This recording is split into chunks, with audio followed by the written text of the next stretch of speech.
नमस्कार।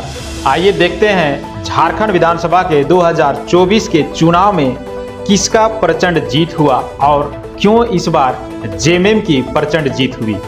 आइए देखते हैं झारखंड में जेएमएम की प्रचंड जीत से कार्यकर्ताओं में काफी खुशी का लहर देखा जा रहा है। प्रत्येक चौक चौराहे में लोग काफी उत्साहित नजर आ रहे हैं और बम फटाके वगैरह फोड़ के अपना उत्साह मना रहे हैं। मैया सम्मान योजना, बिजली बिल माफी का बड़ा असर देखने को मिला है।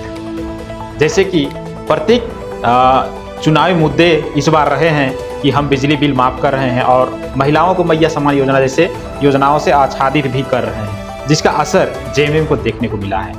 जेएमएम मजबूती के साथ पहले से और ज़्यादा सीट लाकर अपना दमखम दिखाई है। तो देख सकते हैं कि कैसे जेएमएम अपना यहाँ पे सरकार बनाने जा रही है झारखंड में। वहीं लोहरदगा की बात करें तो डॉक्टर रामेश्वर उरांव के ऊपर यहाँ के जनता एक बार फिर भरोसा जताई है। फिर उन्होंने लोहरदगा के मतदाताओं को अपना वोट देकर, लोहरदगा के मतदाता जितने हैं उन्हें अपना वोट देकर विजय बनाए हैं। डॉक्टर रामेश्वर उरांव निकटतम प्रतिद्वंदी आजसू उम्मीदवार नीरू शांति भगत को 34,670 वोट से हराया है। वहीं बात करें आजसू पार्टी की तो आजसू बहुत मेहनत इस बार लोहरदगा विधानसभा में किया था, लेकिन कहीं ना कहीं रामेश्वर उरांव जी का और जेएमएम सरकार का जो मैया सम्मान योजना और बिजली बिल माफी जैसे अनेक प्रकार की योजनाएं थी, जिससे कारण लोहरदगा विधानसभा से भी जेएमएम को कांग्रेस गठबंधन को यहां जीत हासिल हुई है और रामेश्वर उरांव जी लोहरदगा सीट से जीत चुके हैं। वहीं बात करें नीरू शांति भगत की तो उन्हें कुल 78,837 वोट मिले हैं। कांग्रेस के डॉक्टर रामेश्वर उरांव ने 1,13,507 वोट लाकर लोहरदगा विधानसभा सीट से बड़ी जीत दर्ज की है। कांग्रेस समर्थकों ने एक दूसरे को बधाई देकर जश्न में डूबे नजर आ रहे हैं। लोहरदगा के अनेक चौक चौराहों पर लोग जश्न में डूबे नजर आ रहे हैं और अबीर गुलाल के साथ जश्न मना रहे हैं और बम फटाके भी फोड़ रहे हैं। तो देख सकते हैं मैया सम्मान योजना और बिजली बिल माफी का यहाँ भी असर देखने को मिला, जो कि आजसू पार्टी की नीरू शांति भगत को इन्होंने हराया है और एक बार फिर लोहरदगा विधानसभा सीट से डॉक्टर रामेश्वर उरांव जी अपना जीत दर्ज किए हैं। वहीं डुमरी विधानसभा सीट की बात करें तो वहां कांटे की टक्कर देखने को मिली। आखिरकार जेएलकेएम के टाइगर जयराम महतो ने जीत हासिल कर ली है। उन्हें इस सीट पर त्रिकोणीय संघर्ष में बेबी देवी और यशोदा देवी को पटखनी दे दी है। टाइगर जयराम महतो सुबह से बेबी देवी से कई दौर पर काउंटिंग में आगे चल रहे थे। हालांकि कुछ समय में झारखंड की सियासत में 29 साल के जयराम महतो ने बड़ी पहचान बनाई। इस विधानसभा चुनाव में उनकी पार्टी झारखंड लोकतांत्रिक क्रांतिकारी मोर्चा जेएलकेएम ने सूबे के 71 सीटों पर चुनाव लड़ा। खास बात है कि इसी साल लोकसभा चुनाव से पहले उन्होंने अपनी पार्टी का गठन किया था और जयराम महतो डुमरी से चुनाव जीत चुके हैं। 2024 लोकसभा चुनाव जयराम महतो ने निर्दलीय प्रत्याशी के रूप में लड़ा था।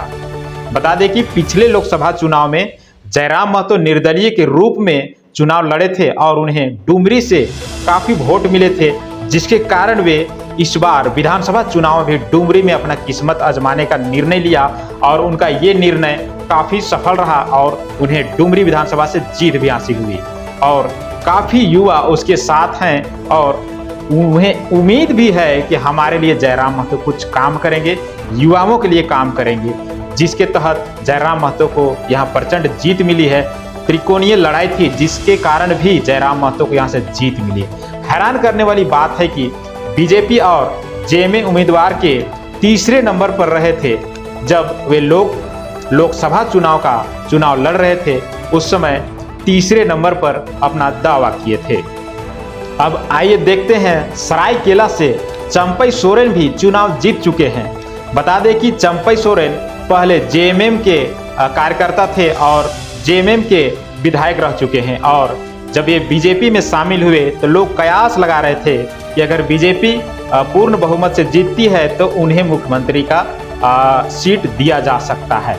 लेकिन देखा जा सकता है कि जेएमएम ज़्यादा सीट लाकर बीजेपी को सरकार बनाने से रोक रही है, क्योंकि अब इंडिया गठबंधन का सरकार बनेगा, जेएमएम सरकार बनेगी, जेएमएम की सरकार बनेगी और मुख्यमंत्री हेमंत सोरेन हो सकते हैं।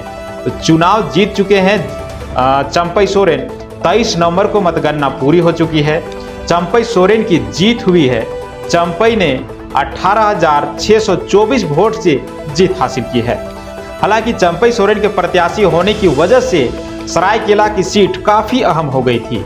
वहां झारखंड मुक्ति मोर्चा के प्रत्याशी गणेश महली और चंपई सोरेन के बीच सीधा मुकाबला देखने को मिला, क्योंकि गणेश महली भी सरायकेला से एक बड़े चेहरे के रूप में देखे जा सकते हैं और उनके बीच, दोनों के बीच कांटे की टक्कर वहां देखने को मिली। लेकिन बीजेपी के चंपई सोरेन को वहां से जीत मिली।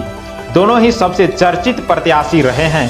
चंपई इस बार 7वीं बार विधानसभा का चुनाव जीते हैं, इसलिए उन्हें कोल्हान का टाइगर भी कहा जाता है। चंपई पिछले 6 बार से इस विधानसभा सीट से जीत कर आ रहे हैं।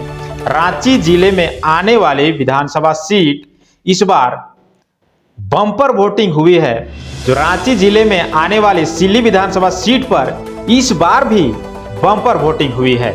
ऐसे में इसके नतीजे भी धमाकेदार हुए हैं। हालांकि सिल्ली के मुकाबला त्रिकोणीय भी माना जा सकता है। जेएमएम आशु पार्टी और जेएलके उम्मीदवार के बीच कड़ी टक्कर देखने को मिला, जिसमें जेएमएम के अमित कुमार सिल्ली विधानसभा सीट जीत चुके हैं। वहीं सिल्ली विधानसभा सीट की बात करें तो सुदेश महतो का ये सुरक्षित सीट इसे माना जाता था, लेकिन इस बार ने जेएमएम ने यहाँ सेंध लगा चुकी है और जेएमएम के अमित कुमार यहाँ से विजय हो चुके हैं, जीत चुके हैं इस सीट को।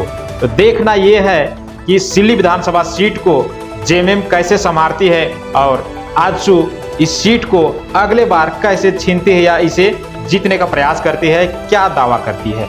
वहीं गांडे विधानसभा से कल्पना मुर्मू सोरेन जीत का परचम लहरा चुकी हैं। अब झारखंड में जेएमएम का सरकार फिर से बनेगी, लेकिन क्या पूरी करेंगी 7 गारंटी?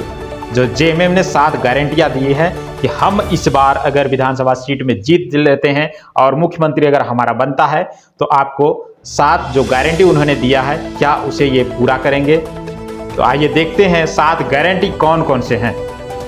पहला, मैया सम्मान योजना के तहत 2500 प्रति माह और दूसरा 450 रुपये में गैस सिलेंडर, 10 लाख प्रति वर्ष नए रोजगार, प्रत्येक प्रखंड में डिग्री कॉलेज, प्रत्येक जिलों में नए मेडिकल और इंजीनियर कॉलेज की स्थापना, 1932 खतियान को अस्थायी लागू, एससी को 28% आरक्षण, पारिवारिक में 15 लाख का मुफ्त इलाज, धान की एमएसपी जो 2400 है उसे बढ़ाकर 3200 किया जाएगा।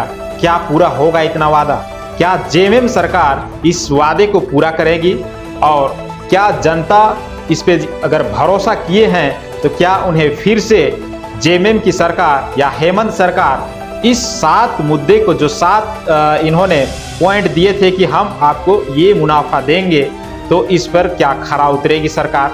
और क्या अगर जनता उस पर भरोसा किए हैं तो जनता को लाभ मिलेगी? और देख सकते हैं यहाँ बीजेपी का भी बहुत जोरदार प्रचार रहा, लेकिन बीजेपी को कहीं न कहीं सरकार बनाने में नाकामी हासिल हुई है।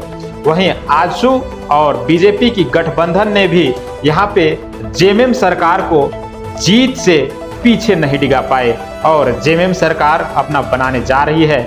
और देखना यह है कि इंडिया गठबंधन सरकार झारखंड में कैसे झारखंड के जनता को या युवाओं को रोजगार देती है। युवाओं का जो रोजगार के रूप में, नौकरी के रूप में जो ये वादा किए हैं, क्या युवाओं को नौकरी मिलेगी या नहीं मिलेगी, या कैसे जनता इस पे भरोसा किए हैं तो उन्हें मुनाफा मिलेगा या फिर सरकार बदलेगी, या आगे क्या कैसे होगा वो आगे भविष्य के गर्भ में है।